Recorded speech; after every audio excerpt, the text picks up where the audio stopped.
दिमाग फिर गया है तुम्हारा, खराब हो गया है दिमाग तेरा। जत्थेदार चंचल सिंह ने वहां से खिसकने में ही अपनी भलाई समझी। अकेडमी में अक्सर ही मुझे ये घटना याद आ जाती। मेरा मन खिला खिलाकर हंसने को करता। मैं अपने आसपास देखती, अजीब सा गमगीन सन्नाटा पसरा रहता। खिलखिलाकर हंसना तो दूर, वहां ऊंची आवाज में भी बात करना मर्यादा के खिलाफ था। मैं देखती और सोचती कि यहाँ हर समय मुर्दानी क्यों छाई रहती है। पत्थर से चेहरे वाली औरतों की एक से जैसी आंखें छात्राओं और अध्यापिकाओं का हर समय पीछा करती रहती। सांस लेना भी मुहाल लगता। अजीब किस्म की दहशत का माहौल था। सेवादारिनें बात बात पर टीचरों की इज्जत उतार कर रख देती। एक दिन तो हद से बाहर की बात हो गई। इन पत्थर और भावहीन सेवादारिनों ने अकेडमी की सबसे अधिक पढ़ी लिखी, होशियार, सुंदर और परिश्रमी टीचर दिलप्रीत को घेर लिया। मैडम दिलप्रीत, ये क्या सूरत बना रखी है? बाबा जी की अकेडमी में ऐसा कुछ चल नहीं सकता। एक बीबी ने मैडम के तराशे कुछ तीखी बरौनियों की ओर इशारा कर कहा। अपनी स्टूडेंट्स को क्या शिक्षा दोगी? भाई, आप यहाँ मॉडलिंग करने नहीं आई।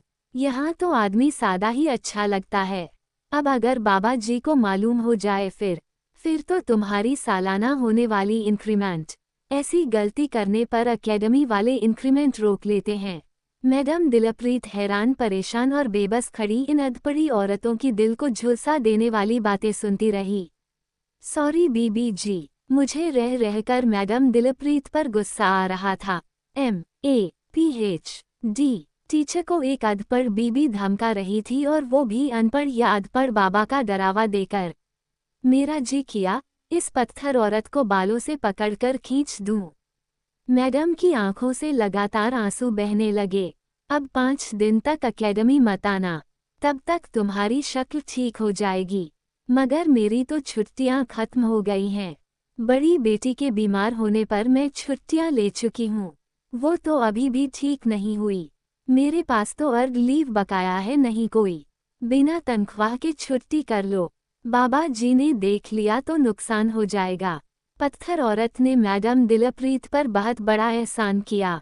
बिना तनख्वाह के छुट्टी? आपको तो मालूम है, मेरे हस्बैंड तो पहले ही घर पर बैठे हैं। अभी तक कोई नौकरी मिली नहीं। उधर मदर इन लॉ और बेटी के इलाज पर बेहिसाब खर्च। इसी तनख्वाह से ही गुजारा चलता है। बिना तनख्वाह के गुजारा कैसे बीबी जी?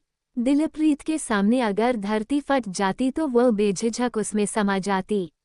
स्थायी तौर पर घर बैठने से तो अच्छा है कि कुछ दिन बिना तनख्वाह के ही छुट्टी ले लो। बिना कुछ और सुने वो अपनी एक्स-रे जैसी आंखें घुमाते हुए आगे खिसक गई। पंखनोच परिंदे समान दिलप्रीत मैडम वही बुत बनकर खड़ी रह गई। दिलप्रीत मैडम ही नहीं, और भी कितनी ही ऐसी थी जिनके पंख नोच दिए गए थे, जो अब फड़फड़ा नहीं सकती थी। मेरी जैसी की हालत भी ऐसी ही थी। पता नहीं क्या खिला दिया था हमें। हम छप्पड़ में खड़े पानी जैसी हो गई थी, जिनमें कोई ज्वार भाटा नहीं उठता था। शरीर की सारी हलचलें शांत हो गई थीं। पता नहीं माँ पापा के दिमाग में क्या भर दिया था। 3 महीने के बाद जब भी आते, बस मास्टर शमशेर सिंह और बाबाजी का ही गुणगान करते रहते। हमारी आपसी मुलाकात एक छोटी सी खिड़की में से करवाई जाती। दीवार की दूसरी ओर खड़े माँ पापा को मालूम न होता कि मेरे साथ सटकर खड़ी एक पत्थर बीबी हमारी सारी बातचीत सुन रही होती। मैं अपनी कोई बात बताना चाह के भी बता न पाती। वैसे भी मेरी बात सुनता ही कौन? माँ तो सारा समय अकेडमी वाले बाबाजी की महिमा का गुणगान करते न थकती। वह बार बार कहती, किरनी, मुझे सारा गांव बधाई देता है, तेरी लड़की ने तेरा दूध सफल कर दिया। बच्चे जिए मास्टर शमशेर सिंह के, जिसने स्वर्ग दिखा दिया। नहीं पुत्र, हमारी इतनी हैसियत कहाँ थी। हम तो जमा 12वीं ही करवा पाए थे, आगे कहाँ पढ़ा पाते। पढ़ाई से ही तेरी जिंदगी बन गई। अनपढ़ आदमी का अब जमाना नहीं रहा। अब यही अकेडमी में ही तुम्हें नौकरी मिल जाएगी। है न स्वर्ग जैसा? भला और स्वर्ग कैसा होता होगा? स्वर्ग नर्क सब कुछ यही है। माँ रिकॉर्ड पर रखी सुई समान बोलती जाती। ठीक है, ठीक है। और सारे रिश्तेदार ठीक हैं? मौसी के यहाँ से आया कोई? मैं अपनी ओर से बात बदलती। हाँ, तुम्हारी मौसी आई थी। सारी रात रजाई में बैठकर तुम्हारी ही बातें करती रही। मेरे बारे में क्या बातें करने वाली थी? मेलो कह रही थी, अपनी किरण की तो जिंदगी बन गई। तुम्हारी मौसी बहुत ही खुश है। वह कहती है, जब पाल 12वीं कर लेगी, उसे भी अकेडमी में डाल देंगे। वैसे तो पाला भी 5वीं 6वीं में ही पढ़ती है शायद। और क्या कहती थी? माँ की बातों में सतिंदर का जिक्र नहीं आया था। आगे अक्सर मौसी के साथ सतिंदर भी आया करता था। वही अपने मोटरसाइकिल पर मौसी को लेकर आता था। मौसी के जेठ का बड़ा लड़का। और क्या कहना था, अकेली आई थी? मैं बहाने से पूछती। हाँ, अकेली ही आई थी। तुम्हारे मौसा के पास तो भाई फुर्सत है नहीं। उसका दूध का कारोबार है। घर से कहाँ निकल सकता है? सुबह सवेरे ही डेयरी खोलनी पड़ती है। कारोबार बहुत अच्छा चला हुआ है। अब तो उन्होंने बाहर गली की ओर भी एक कमरा बना लिया।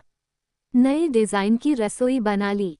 फर्श भी बया है। तुम्हारे मौसा का कारोबार है। माँ, तुम भी न। जो बात पकड़ लो, बस रिकॉर्ड की तरह तुम्हारी सुई वहीं अटक जाती है। मैं खींचने लगी थी। इतना घुमा फिरा कर पूछने के बावजूद मेरे मतलब की बात ही नहीं की थी। ऐसा कैसे हो सकता है, मौसी आई हो और सतिंदर को लेकर कोई बात न हुई हो? मौसी उसे जानबूझकर ही साथ लाती थी। आने बहाने मेरा जी चाहा, माँ से कहूँ, मौसा जी, पहले भी कहाँ आते थे? तुम सतिंदर के बारे में कोई बात क्यों नहीं कर रही?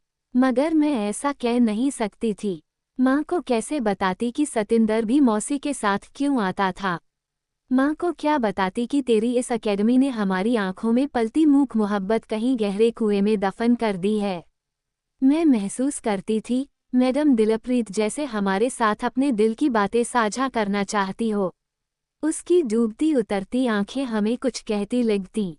जब भी वह हमारे साथ कोई बात करने लगती, कोई ना कोई बीबी कहीं से आ धमकती। हम हैरान होते, कितनी कड़ी निगाह रखी जा रही है हम पर। क्लासरूम में लगे CCTV कैमरों द्वारा हम पर पहरा रहता।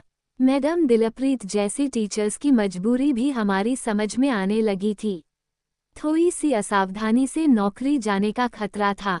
अब तक तो ये सारा मामला मेरी समझ में आ गया था कि हर साल गरीब लड़कियों की भर्ती के बहाने अकेडमी को उम्र भर के लिए समर्पित 5 पत्थर किस्म की टीचरें तैयार की जा रही हैं। इन 5 को अकेडमी में एडजस्ट करने के लिए दिलप्रीत जैसी टीचरों को किसी न किसी बहाने से बिना कसूर के निकाल दिया जाता था। ऐसी लाश जैसी समर्पित टीचरों के सहारे ही बाबा लोग अपना बड़ा साम्राज्य खड़ा करने की योजनाएं बनाते रहते थे। तब मैं BA के 3रे वर्ष में थी, जब मैडम दिलप्रीत को घर भेज दिया गया। बहुत उदास हो गई थी मैं। कई दिनों तक ठीक से खाना भी खा नहीं पाई। जिस दिन दिलप्रीत मैडम गई थी, उसकी आंखें आंसुओं से भरी हुई थी। हमारा दिल चाहा, उन्हें बांह से पकड़कर रोक लें। मैडम दिलप्रीत पर अजीब सा इल्जाम लगाया गया था कि वह क्लास में छात्राओं के साथ सिलेबस से बाहर की फालतू बातें करती थी। सिलेबस से बाहर साहित्य जगत की बातें प्रबंधकों को फालतू ही नहीं खतरनाक भी लगती थीं। हम सभी छात्राएं बहुत गुस्से में थी, मगर यह गुस्सा हमारी आंखों में उतर नहीं पाया था। हमारी आंखों में केवल अजीब सी दहशत उतर पाई थी। मैं जहां भी देखती, मुझे मैडम दिलप्रीत की रोती आंखें दिखाई देती, जो मुझसे कह रही हो, किरणजीत, जितनी जल्दी हो सके इस जेल की चारदीवारी की ऊंची दीवारों को लंघ जा। इस कैद के बाहर रोशनी ही रोशनी है। इस जेल से कभी बाहर भी आ पाऊंगी, मैं ऐसा सपना भी नहीं ले सकती थी। अकेडमी की चारदीवारी जेल का जीवन प्रतीत होने लगी थी। कभी कभी मेरा जी चाहता, पक्षी समान उड़ान भरकर इस जेल की ऊंची दीवारों से बाहर निकल जाऊं।